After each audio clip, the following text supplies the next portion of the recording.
This video is about Cornish pasties, mostly. Well, half of it is. If you've never heard of a Cornish pasty, it's a very delicious, very traditional turnover pastry filled with meat and vegetables and is particularly associated with the county of Cornwall, UK, having been made and enjoyed there for centuries. You will find these sorts of pies all over the world. Some of these things have a direct historic link to Cornwall and were taken there by emigrating Cornish miners. Some of them arose independently, possibly because extending scarce ingredients by wrapping them in dough is a common theme the world over. Anyway, today we're talking Cornish pasties.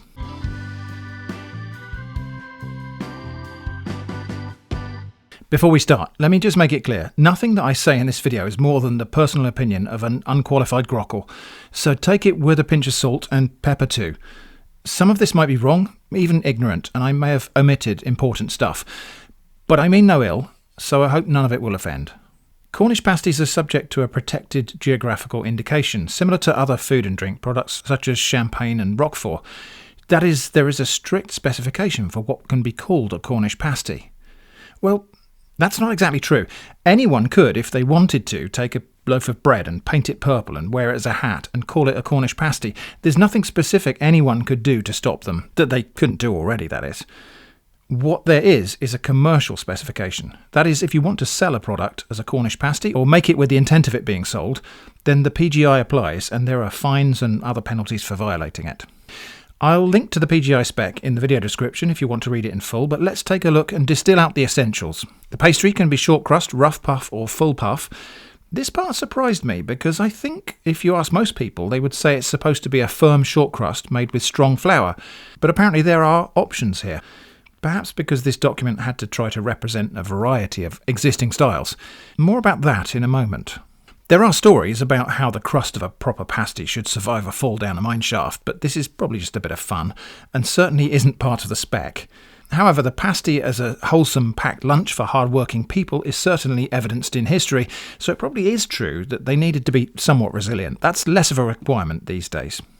The filling is where it gets a bit more strict, and that has to be sliced or diced potato, swede, that is Brassica napus. In various places, including Cornwall, this is known as turnip or yellow turnip or neep or rutabaga or Swedish turnip, but it is distinct, both botanically and in culinary properties, from white turnips. So even though the recipes for Cornish pasties might say turnip, the PGI spec demands the yellow vegetable known to me as a swede. There should be onion, and the total vegetable content must not be less than 25% of the whole pasty. The meat can be diced or minced beef and must not be less than 12.5% of the whole pasty. The most popular cut of beef for pasties is called skirt, which comes from around here on the animal, but the spec is not strict on this, only that it must be beef. Seasoning is salt and pepper only, although there is a provision for a very small amount of other ingredients, no more than 5%, to enhance texture, flavour or succulence without altering the essential flavour profile. Black or white pepper is not specified, although I think maybe white pepper may have been more traditionally favoured. It's mandatory that all of these ingredients are assembled raw with no pre-cooking of the meat or vegetables, and this is considered to be essential in the formation of flavours and textures in the finished product. That is, the flavours cook together and the pieces of the various ingredients are cooked tender but remain distinct. The pasties must be assembled into a D shape with a crimped edge to one side, apparently not across the top. There are stories about this crimped edge being used as a handle so that miners with dirty hands could hold it by the crimp to eat it. And there is much argument about whether or not that's true. And critically, in order to be called a Cornish pasty, the product has to be manufactured within the administrative county of Cornwall, but there's no requirement for the ingredients to be sourced from within the county.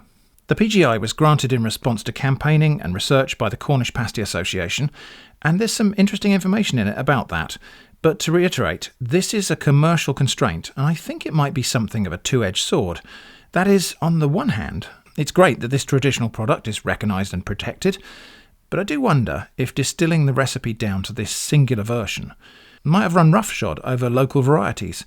Cornwall's by no means the biggest county, but it's still a fairly big place with hundreds of towns and villages that historically would have been fairly isolated and insular.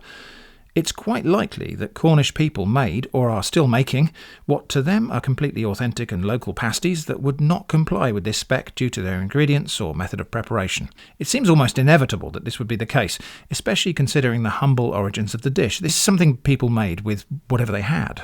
As I've said in the past, rules make rules lawyers, and I would not be at all surprised to learn that there are people out there with no Cornish heritage using this set of rules to lecture born and bred Cornish people who just happen to be doing something their family has always done but doesn't quite match this specific commercial standard. If you're Cornish and you know anything about that, I am especially interested to hear about it. Please do let me know in the comments. So anyway, I will be attempting to make Cornish pasties that comply with the PGI definition in today's video. It's inevitable that I won't please everyone in this attempt. Maybe I won't please anyone. And that's okay. Your critiques and views are welcome and respected if you can only express them with grace and civility. So let's go and make some Cornish pasties. We're in Newlyn in Cornwall for just a couple of days.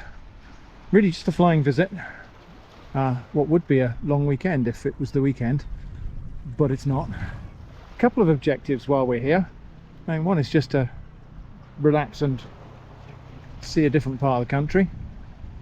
One of them is to go and have a look at that place over there.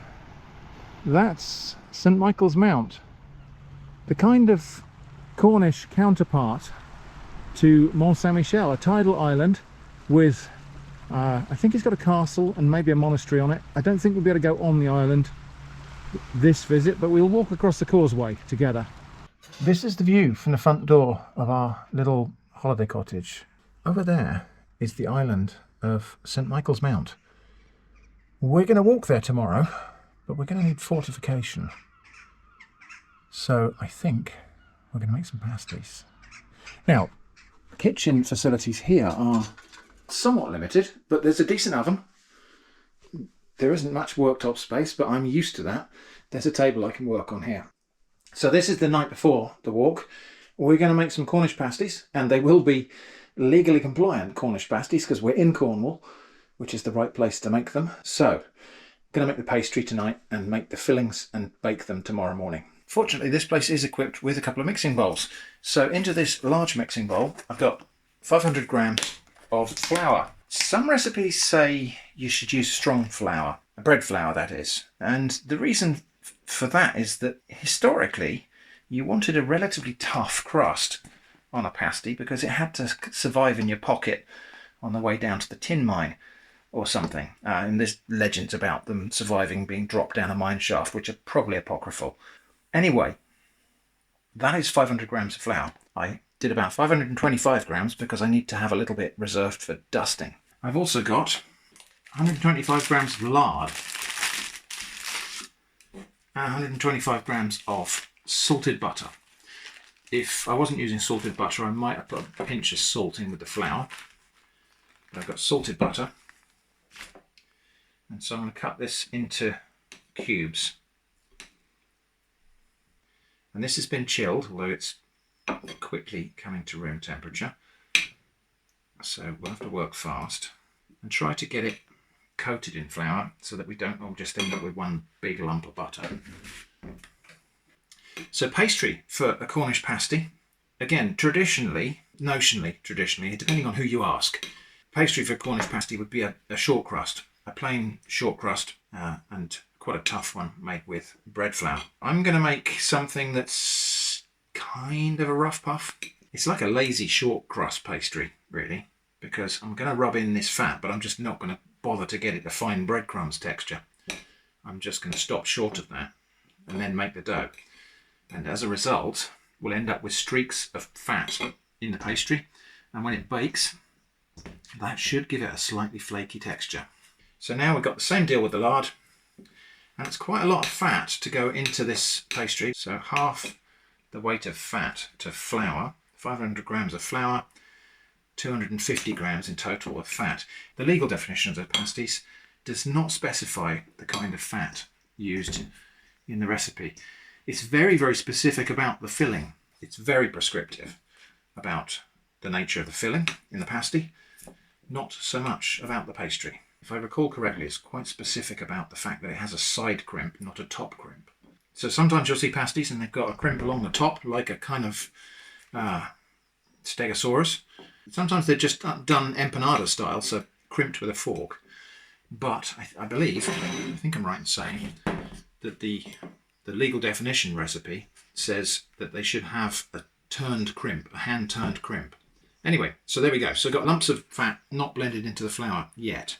One thing I did bring with me is the pastry blender. So this thing, we just run it through like this, and it breaks up those lumps of fat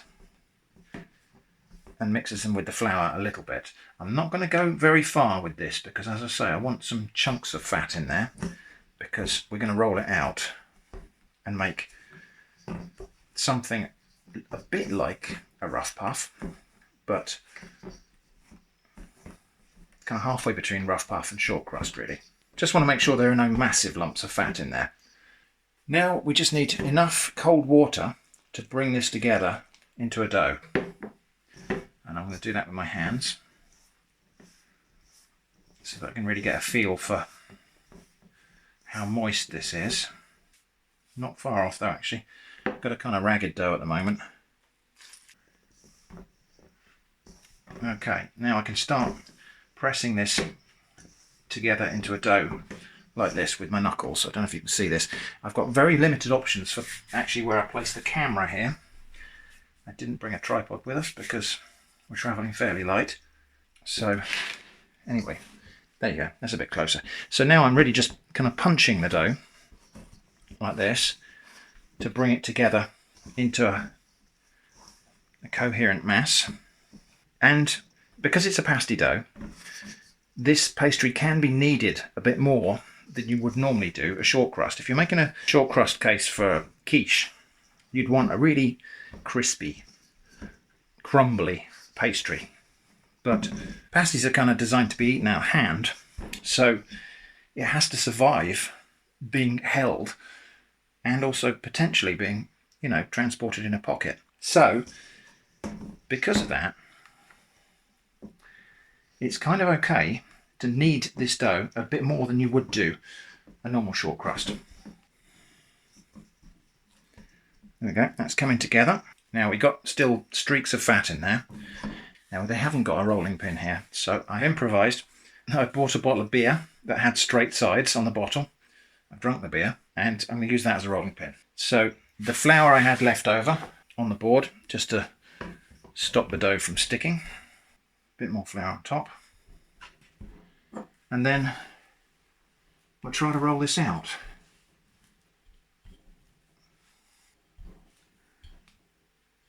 Okay, so that's the first roll. And now I'm going to fold it in three, like that. Turn it. And roll again. And what we're doing now is that those chunks of fat that were in the pastry are being stretched out into thin laminations. And so when it bakes, that will cause the pastry to delaminate and puff up a little bit. If you blend it completely before you roll it like this, then you'll get a more homogeneous dough. There we go. That's now the third fold. I should have had a bit more flour there. Okay, one more roll, one more fold, and then we'll call it a day.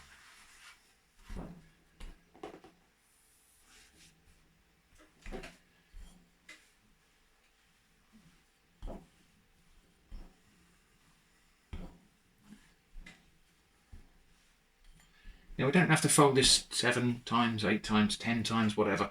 We're not making croissants here. And now just fold that up like that.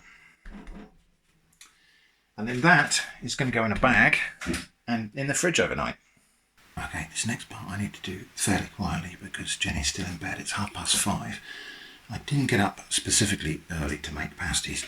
I just couldn't sleep anymore. Anyway, the filling is always onion, potato, swede, you might know that as rutabaga, and beef.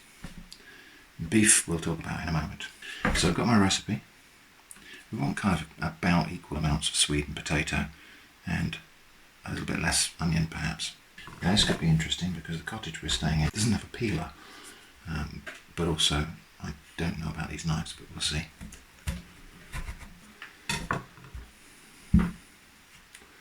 Right, so I reckon we want about 200 grams of swede. It's 250.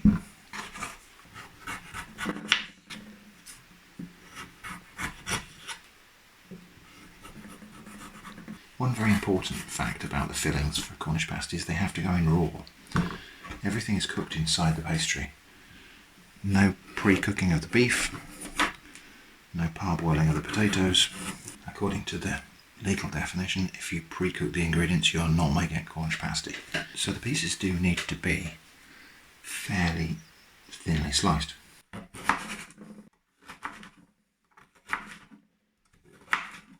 So that's my diced swede. We got a big onion. Now this onion is about 350 grams, so I'll probably have about 2/3 of this.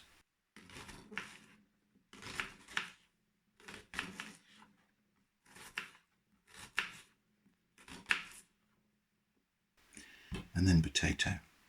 It's probably only going to be one a bit. The recipe's not specific about whether you peel the potato, and so I'm going to be leaving the peels on. So there we go, we've got pretty much an equal mix of sweet potato and onion. This is skirt, which I bought from a local butcher's. This is the cut that is most commonly used for Cornish pasties. It's often considered the most authentic cut. This could be interesting because I think we have to take this membrane off on the outside. Now it's quite a tough cut of meat, this, so we do need to slice it really thin, and we're going to slice it thin across the grain. Possibly the most blunt knife I've used for a good while. No, it's okay. Across this way. And because we're cutting the long fibres of the meat, it will cook tender. So that's all the meat prepared. And what I'm going to do here, just because I'm making 4 pasties, so I'm going to roughly share that into 4 portions in the bowl, like that, so that we don't end up giving all of the meat to one pasty. The spices are incredibly simple but very important. We are only using pepper and salt. So we're going to have about probably a teaspoonful of pepper. And it seems like a lot, but it is the primary spice in these pasties. And about half a teaspoon of salt. I'm putting this on the vegetables because that makes it easy to distribute through.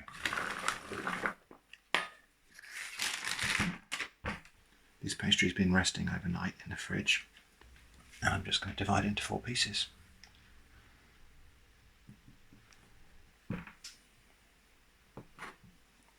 Then on a floured board,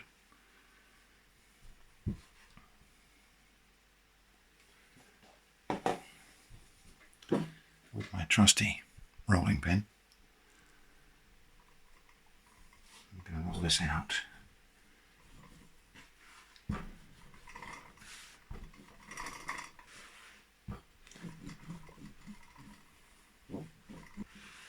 Now you might have noticed this is not a perfect circle. It won't matter. So that's probably about like a 25 centimetre circle-ish. Now, onto 1/2 of this, we're going to layer a filling.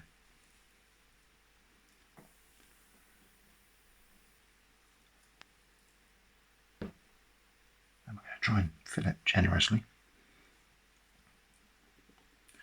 because it will cook down. Looks about right. Then I'm just going to wet the pastry around the perimeter just with water. Alright, now that then gets folded over. I've got to make sure it goes all the way around,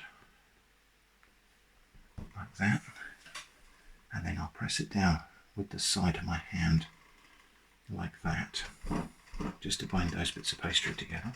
And now the crimp, and so this is just going to be a case of turning it over with my finger, like that, to fold the 2 layers of pastry together, crimp them down.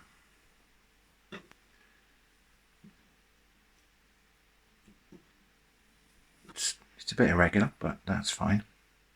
And then I'm going to transfer that onto my baking tray. I'll probably have to do these two at a time. I only bought one baking tray. The oven is preheating now, so just need to prepare the egg wash.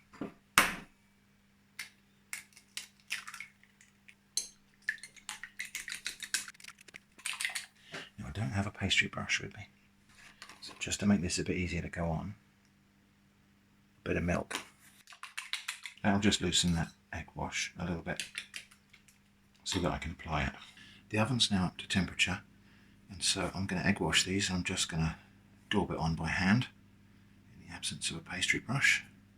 These need to be baked at 200 degrees Celsius fan oven for 10 minutes, and then we turn the temperature down to 180 fan. The equivalents are on your screen, and bake for a further 45 minutes or until golden. And the egg wash doesn't just give you a lovely gold shiny pastry here, it does actually strengthen the crust.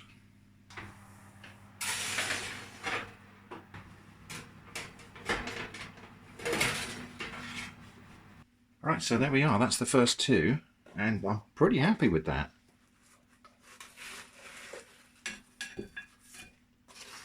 Just leave those there to cool down, and then the other two have got to go on this tray and in the oven. Right, these are too hot to properly handle at the moment, but anyway, you can see nice crisp crust underneath. I did forget to mention, I poked 3 tiny little steam vents just in the top of the crust there, just to stop it inflating and then popping in the oven. So those are the first two I baked, and these are the second two. These have come out a bit more lumpy, and I think that's just because the pastry had draped over the fillings, or had a chance to drape over the fillings before it got baked. So I think the thing to do is get them crimped, get them on the tray, get them in the oven as quick as possible. Anyway, couldn't do that because I only had one baking tray, but these are the two we're going to have today, and these two are still boiling hot, so these are going to cool down. When they cool down, I'll put them in the fridge. We'll probably eat them for our journey home tomorrow. So we're at the top end of Newlyn, and the plan for today is to walk to St Michael's Mount, or at least to walk to Marazion, around the coast here through Penzance. It's about 5 miles, which is about 8 kilometres. So it'll take us a while.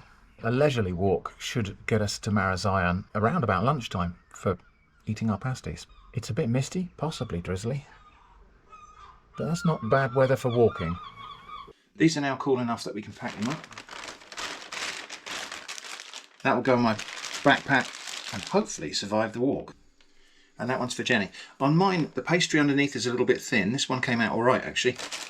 Obviously, in days gone by, when they were maybe making them for working people to take to work, they might well have made much thicker pastry because flour is cheaper than meat, and it's filling, and it would have been more robust. Anyway, let's head off.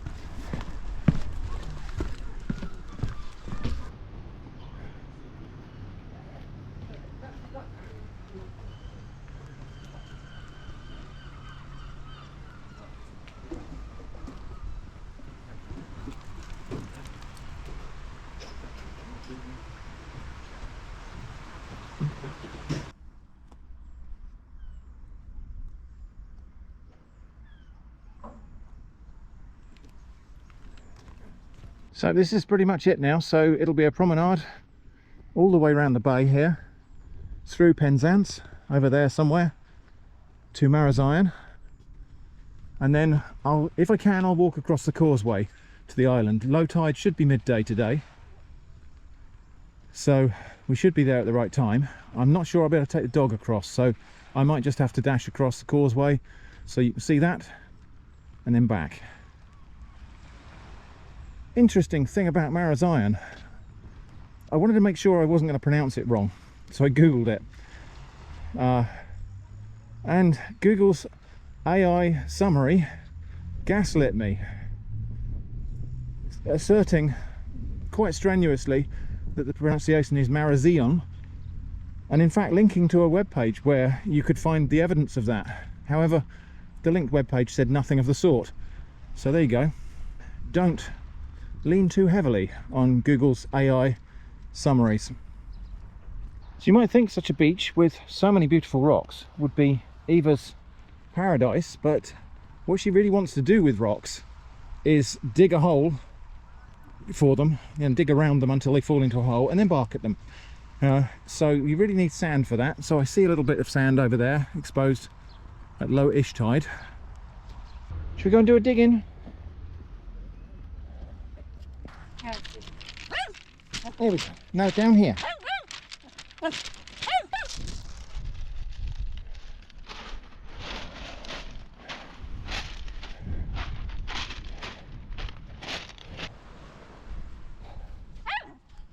There we go. That's what she needed.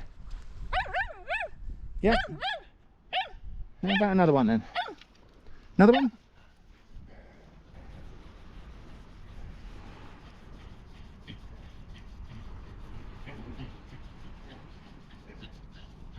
There we go. Woof at it. That's it. Okay, we're done. So it's about 4.5 miles from where we are at the moment, and a lot of it's going to be on this kind of promenade. So there may not be all that much to see, apart from obviously the beautiful views of the bay. But if we get a chance, we'll stop and have a look at some flora, maybe fauna. Speaking of fauna, that's somebody swimming out there.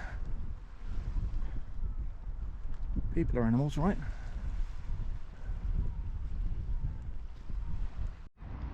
Well, there's our location, if anyone's interested. Now,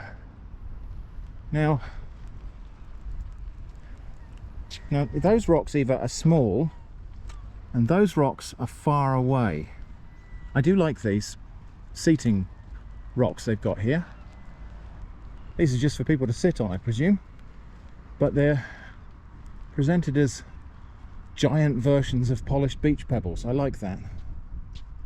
What do you reckon, Eva? What do you think of these rocks? Bit big, isn't it? Coming up now to Jubilee Pool.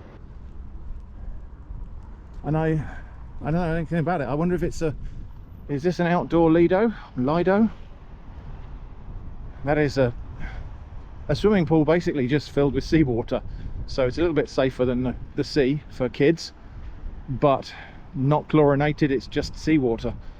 That's usually the case with these seaside Lidos. Wonderful beach for rock pooling down there. I imagine if we were to go rummaging amongst the rocks and crevices down there, we might score a bit of seafood, a crab, perhaps a lobster. But that's not our objective today. Beautifully clear water down there, look at that.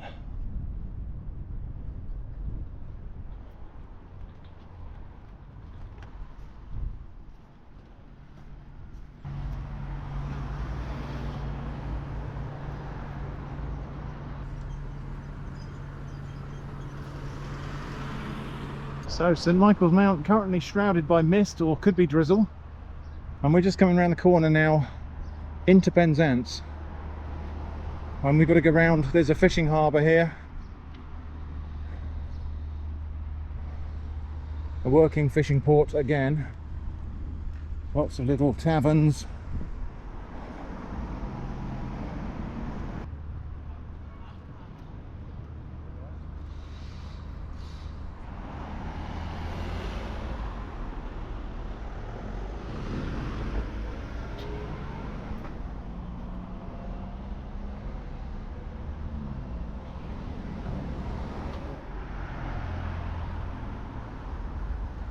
Crossing the swing bridge here.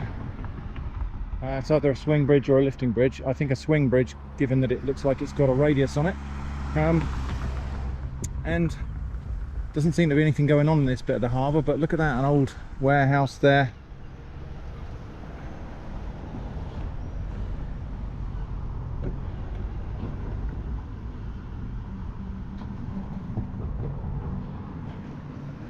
Perhaps once full of rum, tobacco. From Penzance, the coast path continues along here in between the railway and the sea. Really having quite an interestingly variable day. I can see the mount again. It was shrouded by mist not so long ago, but actually the sky over there does look quite threatening. But at the moment here, the sun's shining. Well, it's looking a bit closer now, at least. And as I say, I don't think they allow dogs on the island in the summer or spring and summer months just because, well, the official reason is because there's no shade on the island and so dogs can get overheated. But I think the real reason, probably, they just don't want dogs fouling, spoiling the experience for other tourists. But yeah, what a variable set of weather we've got here. That's definitely rain over there, but it looks like it's going away. And we've already had a little sprinkle. Never mind. Onward. So before we get to Marazion, we go past a place called Long Rock. And I think that might be Long Rock out in the water there. It's a rock and it's long. Say what you see. Someone down there digging. Either digging for bait, for fishing. Some might be digging for ragworm or lugworm. Or they might be digging for cockles or clams or something like that. If we went down there, we could probably find out, but I'm not going to. Getting closer, but I think we've still got about 2 miles to go. It's probably less than that as the crow flies to the island, but we've got to walk around the bay. Oh, that's cool. Oh yeah, hairy caterpillar. Where are you going? There. Leave it, Eva, leave it. Let's touch stuff on. Yeah. There. So starting to be able to see details of the castle. Lots and lots and lots of familiar plants here, so I thought it might be fun to see how many plants I can identify in 1 minute. So set a timer for 1 minute. Right, so hogweed, oxeye daisy, black medic, elder, wild radish, sea aster, redwort plantain, brambles, blackberries. What else have we got? Let's have a look. Stinging nettles. Oh, yeah, that's a dock there, narrow leaf dock, I think. And I've got here hedge woundwort. Did we have wild radish? We did, didn't we? Rock samphire.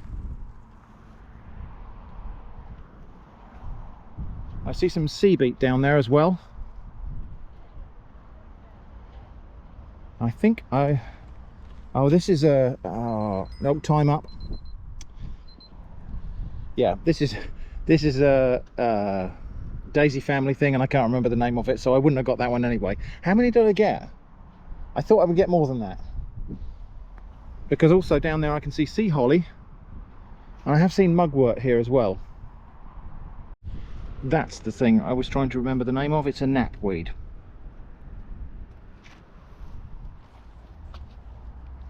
Well, we've also got one of the Carpobrotus species here, mixing in with the sea asters actually. So you've got that's not, they look quite similar, don't they, but completely unrelated. Might have steered you wrong. I think that is actually called seaside daisy rather than sea aster. Look at these lovely sea hollies down here. Beach rose. I know that time is not running anymore. This is it can be an invasive plant, this one. It's not native, and it's yeah, it can take over a bit. Yeah, lots of lovely sea hollies down there. Let's get a slightly closer view of that. Eryngium. People used to dig up the roots of those and candy them to make a old-fashioned sweet called eringos. They're in the carrot family, so I imagine that's just like candied parsnips or something. But yeah, people used to dig them up, boil them in sugar. dehydrate them and make some sort of confection out of them. I'm not going to do that today because obviously it's illegal to dig those up now. I'd have to grow them myself in the garden, and maybe I will do one day, see what the fuss was all about. Well, there's actually several longish rocks here. The one that I thought was maybe called Long Rock, which was this one in the foreground here, doesn't look quite as long as the one in the back. Maybe that's called Longer Rock. Who knows? But I think we are at Long Rock now. So one or the other of those. And I don't know, maybe it's not even named after the long rocks in the sea. Now, this is interesting because I was going to say sea kale for this, but it's not. This is wild cabbage. Because different seed pods and also yellow flowers. Clearly, obviously, mustard family, cabbage family, but that is wild cabbage. So I assume that is Long Rock out there. It looks really, really jagged and treacherous. At high tide, that's covered up, and I imagine that's probably quite a hazard to, or was quite a hazard to shipping in days gone by. That looks like the sort of rock that would tear a wooden boat into splinters. So this is the first point where I can actually see the causeway. I'm not sure I can make it out on camera, but I can see people crossing the causeway on foot, and that's what we're going to do today. Still got maybe half a mile to go. So just to look back on where we've come from then. So back down here, Penzance there, and then Newlyn over there, and further around the corner Mousehole. Spelt mousehole, but I believe the correct pronunciation is Mousehole. Well, I said we might look at some fauna, and here's one example of that. This is a thick-legged beetle. This is a male because it has the characteristic swollen thighs. Another name for them is the swollen-thighed beetle. There we go. Kind of a metallic green colour. So it turns out dogs are prohibited on this beach, but only from the 1st of July. So it is not that time yet. So Eva can go and do a bit more diggings. It's a bit too dry, isn't it? I remarked on these things in a recent video. These kind of spherical seaweed things. And I had real trouble searching up the answer to what that was, but somebody helped me out with it. I think it was somebody on the Discord found that this is called oyster thief. It doesn't actually eat oysters, but it's a seaweed, an alga, and it was first, I think, recorded on oyster beds, and I think people assumed it was feeding on the oysters or something. Anyway, it's called oyster thief. So there we go, St Michael's Mount. Compare and contrast Mont Saint-Michel from recent visit. I'll put those two things side by side on the video for you. So different mount, same Michael.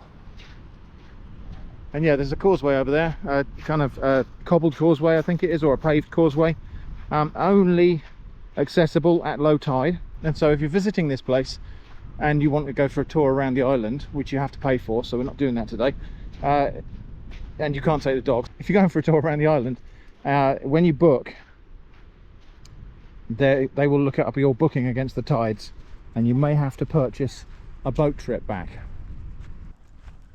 Second time in as many weeks I've seen this plant. This is not native, but obviously it must be a thing that's kind of spread around our coasts.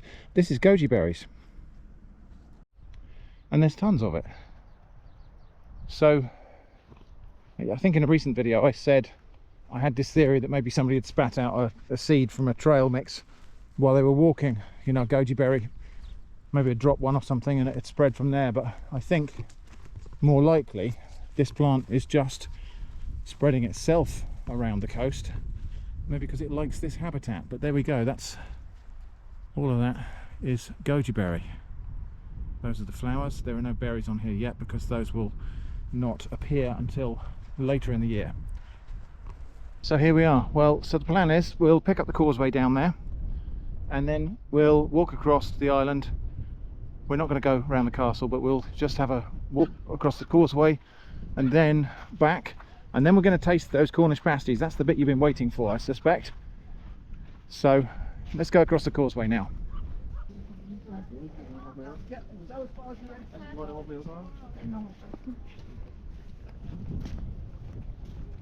Be very careful, it's slippery. Wait, stick to this side. So this is the causeway. It looks like there's a separate little one off to that rock. And at high tide, this is completely inundated. So you can't walk this when the tide's in. Mind your little feet there, Eva.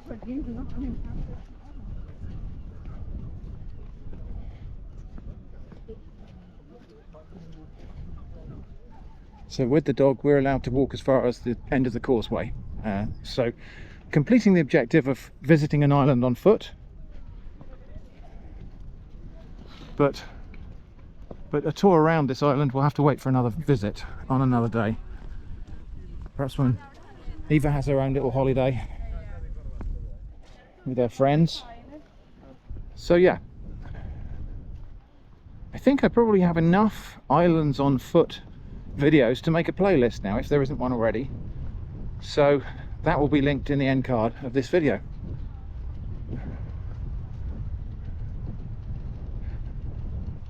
But yeah, you can very clearly see this is underwater at high tide, because with this various bits of seaweed and other stuff and top shell there on it,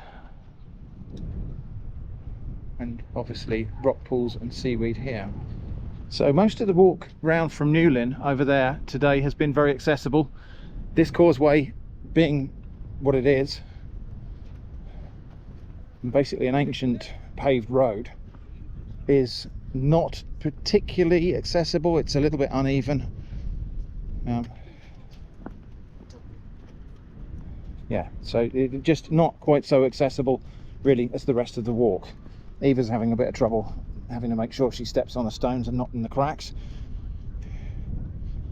And even I've had a bit of a moment where I felt like my ankle might turn. So there we go, St Michael's Mount. In case you thought maybe this was the result of careful planning, so that we had two related videos, there's nothing like that at all. Just when we came back from France, we just happened to think, well, we could visit the Mounts of the Michaelses both while we got the time. And it did just occur to me as well that while we're down here, I can make a legally authentic Cornish pasty, because it has to be made in Cornwall if you want to call it, well, actually if you want to sell it as a Cornish pasty, which I'm not selling it. So there we go, we are on the island now.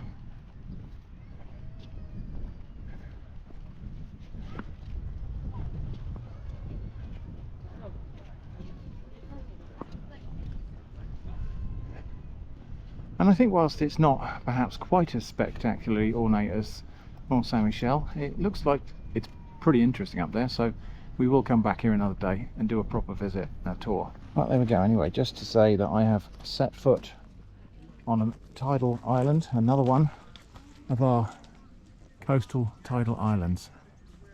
No, we can't go past that gate without a ticket. In view of the island, my Cornish pasty has survived the trip. I mean, it was only in my backpack anyway, so. And quite a monster, isn't it? Look at that. And it's cooled down. It's kind of just above room temperature really now.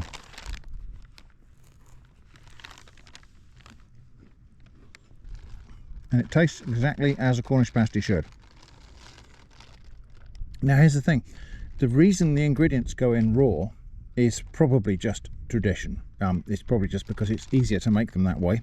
But the fact that this has been cooked for an hour, the ingredients all cook and steam inside the pastry, and the flavours combine in a particular way that you wouldn't get if you pre-cook the ingredients and just bake the pastry on top of it.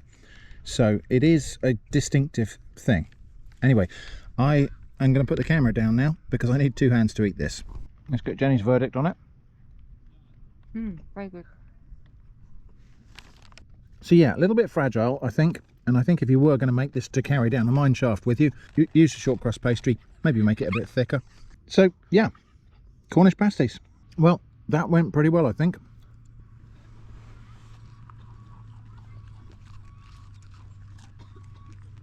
What do you think, Eva? So on our way home, we've stopped just to eat the other two of these pasties. These are cold, so there's not going to be quite the same experience. But I've got a couple more things to say about the whole pasty thing, which I'll get to in just a moment. So first thing is, I think, as we've already discussed, I can't make any claims about this being authentic, because it turns out authentic is a more complex question than it seems on the face of it. However, observations on Cornish pasty, there is a synergy about the ingredients here. Really simple ingredients: beef, swede, potato, onions, pepper, salt, pastry. But there is a definite synergy that happens when all of those things are cooked together in the pastry shell. You get a distinctive flavour that is Cornish pasty. Another thing is that these were definitely nicer warmed, well, actually just cooled down from baking, than they are after being chilled. That goes without saying. I think my pasties are probably not very typical ones. I think the crimp could have been better. I think the pastry is probably more delicate than a commercial pasty, but the flavour's there.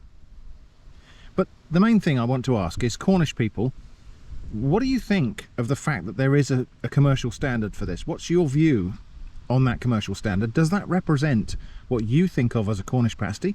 Or is your version of a Cornish pasty different from that legal standard? I'm really interested to know, because I think possibly the legal standard has oversimplified what might be quite a complex and diverse domain. Let me know in the comments. So thanks for joining me on this Cornwall and Cornish pasty and islands on foot adventure. I hope that's been interesting. Thanks for watching, and I hope to see you again soon.